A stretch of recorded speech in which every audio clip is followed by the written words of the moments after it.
The Green Party just won a key council election in a Labour stronghold. The Greens gain Haringey Council from Labour with a huge swing, and you can see Labour are down 21 points. It's an impressive victory because, one, it's in David Lammy's constituency, and two, the amount of votes the Greens won compared to Labour is pretty astonishing. As you can see, Rory Patton won 1,059 votes to Labour's Stephen Tawia with 589. So that's almost double the votes. Now, what were the key takeaways from the election? Well, we have a little bit of an insight from Navarra's Ash Saka. The candidate Rory Patton is one of my best friends, so I can't claim to be impartial. But from my vantage point, the key factors were these. They ran a great campaign powered by volunteers. Over the course of election day, 80 to 100 volunteers showed up for Get Out the Vote, mad for a single council seat. Voters are genuinely pissed off at Labour. Winter fuel allowance, benefit cuts, and Gaza all came up on the doorstep. Greens probably benefited from Labour dominance in Haringey Council. The pitch was, why not vote for someone else this time? Labour will still have control, but you'll have someone pushing them. Now, early on today, I had the pleasure of speaking to Green Party Deputy Leader Zack Polanski, and I spoke to him about the election results. Yeah, I'm phenomenally excited to have Councillor Patton now elected. This is a really big result. If I start with the context, Haringey has been traditionally a Labour stronghold. Of anywhere in the country where you might have thought people will keep voting Labour and they will never stop voting Labour, it would be somewhere like Haringey. And actually to have returned such a major vote, and it's not really a surprise to me. I was out door knocking yesterday for election day, and you almost couldn't find a Labour voter. Person after person saying they are done with Labour. They're not even returning to Labour, even when Starmer's gone. They say it's time for a new party, and they've turned to the Green Party. So it's immensely exciting. It's exciting for London, but also being in Doncaster, there's obviously lots of differences between Haringey and Doncaster, but there's also lots of similarities. This is a street, again, where people have told me, I've just met a woman who said she's been voting Labour 84 years. They've just cut her winter fuel payments. They've just cut her TV licence. She said, I'm never voting Labour again, and again is looking to the Green Party. So there's a real moment here to present an alternative and a difference.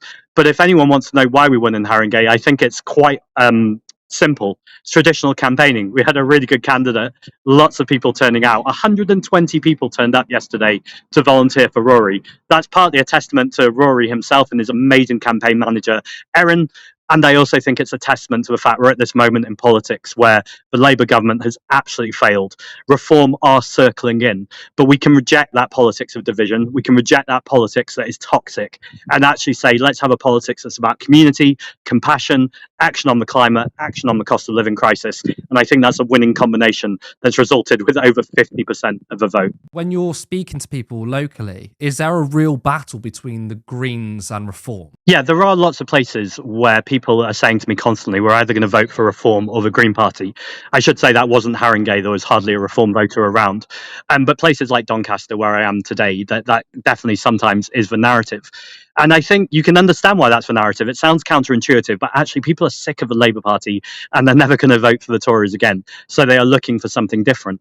And the thing that I keep saying to people, because it's absolutely true, is Nigel Farage paints himself as some sort of anti-establishment, workers' rights guy, yet he is literally the definition of the establishment. When I look at national polling, you've got Reform doing pretty damn well. Okay, they're top of the polls, and some of them, their suggestions are going to form a government. When it comes to the Greens, there doesn't seem that much movement. There has been a couple, that've got the Greens on like 11%. It's good to see them in double digits. I want to see them higher, of course. But really, the party it's doing well in the national polling is Reform. But when it comes to local elections, the Greens are smashing it. That's just the truth. They are smashing it locally, and Reform aren't. So it's a really weird sort of opposite effect going on here. What do you think that is? Do you think it's potentially that national polling is overblowing Reform support, or do you think that Reform's base of support is entirely on national politics, the media helping them, but when it comes to grassroots local politics, it's not there? What's your take on that? Yeah, really interesting question. I think there's two things there. So the first thing to say is the Green Party at the last general election were not polling anywhere near where I want them to be. And I want to be clear about that. I'm not being complacent about this. However, we also knew we did not need to worry about it because the way that we have been winning seats is targeting. Now, targeting does not show up in national polling. And actually, if it does show up in national polling, you're probably not targeting properly, because the places you need are places that need all your resource and need all your energy. So that's exactly why we were seeing ourselves go from fifth place in seats, where the national media was saying you don't have a chance in somewhere like North Herefordshire, to coming out first. And by the way, North Herefordshire is an interesting seat, because if you take that swing and put it on any Westminster seat in the country, there is no seat that the Green Party can't win. The only obstacle right now is fundraising, which is ultimately results in targeting. So then I think the second part of your question becomes really relevant. I don't want to keep, we're polling more than we've ever had before, but I'm not happy about it. I want to see us polling much more. But that's not because I think national polls still equal seats. I think what national polls equal is confidence in people with fundraising and building a mass movement. I want to see the Green Party, wherever you are, in England and Wales and Scotland too for the Scottish Greens, to be a party that is ultimately building where people know that is the home of the left, that is the home of socialist politics, that is the home of progressive politics, whatever label you want to put it on. If you are rejecting the Labour Party and the Conservative Party, rejecting the two old party system, you know that is the landing place for the kind of politics that you want to see that mass movement.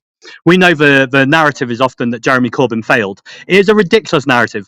Jeremy Corbyn got 3 million more votes than Keir Starmer did when he got a landslide. What Jeremy Corbyn didn't do, partly because he was undermined by his entire party institution, was he didn't win the seats in the targeted places that he needed to. So I think, this is a mixed answer. Polling does matter. I want to see us polling better, but actually it's a distraction if that's the primary thing you're looking at. The really important thing in a first past the post system is those seats that you're targeting, are you winning those MPs? And then the final thing I'd say is you can't become the Liberal Democrats. The Liberal Democrats have become a party that have really mastered targeted constituencies, which is why they won 72 MPs. But what do they stand for? What are they actually changing? Would I take 72 MPs? Absolutely. I'd love to have that. Sometimes we've over targeted. So we went for 4 MPs, and all of those 4 MPs won with pretty big majorities. In Bristol Central, where it was, the media was saying this is going to be very close between Carla Denyer and Thangam Debonair, or should I say Baroness Debonair now, because you can vote people out, but they'll still be in Parliament. That's the system we're in. But it wasn't even close. Carla absolutely smashed it. No complacency. Next time we'll still work for every single vote. But actually, you look back and in hindsight and you go, we could have been more ambitious.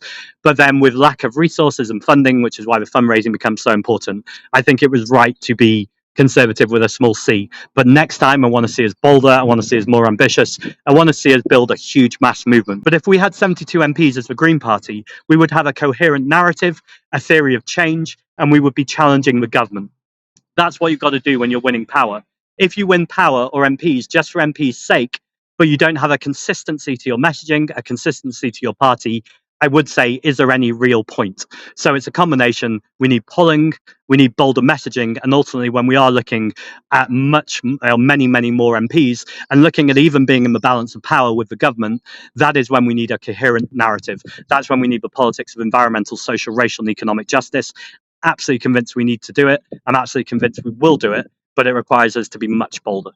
Sarah, I wanted to get your view on the election results. And what do you make of the fact that national polling, has Reform topping a lot of these polls, but the Greens seem to be hardly moving? I mean, it's interesting because I think what Reform can successfully do is kind of talk big on the likes of GB News or talk big on social media, but when it actually comes to running a legitimate campaign in local local elections, they won't really generally do that well, because it means that you need to do real work. It means organizing people, it means governing, it means helping real people, it means having the real conversations. And I don't think Reform the party could actually organise a piss up in Wetherspoons, or maybe they could, but I don't think that they are capable of actually getting into a grassroots effort when it comes to getting numbers. Whereas the Greens, on the other hand, do those things. They get volunteers on side. They make sure that they are there discussing the things that matter to people, the rising bills, the benefit cuts,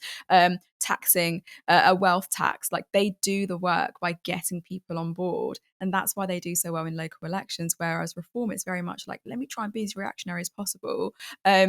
and get as many views as I can on a video. I think we saw recently what Nigel Farage was doing, where he was pretending to get a tattoo, and I can't remember what the tattoo was of, but everyone in the comments was like, "Yeah, mad for the people," and I was like, "Can you not see? He's trying to deceive you. He's trying to pretend he's a working man, but he's not." So nationally, he does great because he can get on the algorithm. Green Party do great locally because they actually, it's a grassroots effort. Yeah, I mean, he mentioned about, I think there's between 1,800 volunteers for a local council election, that's a lot of people, Mm. you know?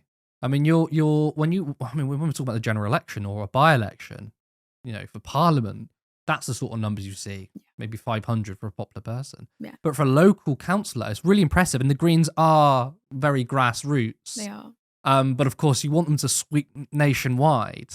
I do understand what Zach was saying in terms of essentially, the polling doesn't show that the Greens were second in 40 different seats. And polling is flawed. It is. So I do hope that, I mean, look, they kind of outperformed at the last election anyway. I expect them to do that this time. So do I. So do I. I mean, when you think about national polling, I think it's interesting to compare Reform to Green. They won the exact number of seats, right? It was 4 each. So with that, it meant that Reform are rising because they're loud, very loud. They're angry and they pretend to care about working people, but it's enough to kind of get people turning their heads. Meanwhile, the Greens, who have been consistent, and I'll obviously back them wholeheartedly, have been consistent on public ownership, have been consistent on Gaza, have been consistent on housing. They're still seen, as a niche option to like Guardian readers. Do you know what I mean? So it's like who own Keep Cups. So it's like if they want, I think their biggest challenge, I think if they want more people on board on a national scale, they've got the policy, they've got the grassroots. Now they just need to cut through. And I think we just need to be more aggressive on the left. And I'm not saying let's emulate the right in ways that are unreasonable and reactionary and sensationalist. Like, obviously not, because that's not what the left stands for. But I do think we need to have aggression when it comes to our advocacy, really. And that's what I see happen in on Reform side, on the right. Support independent media, support social justice that's there on social media. Thank you. Turn left.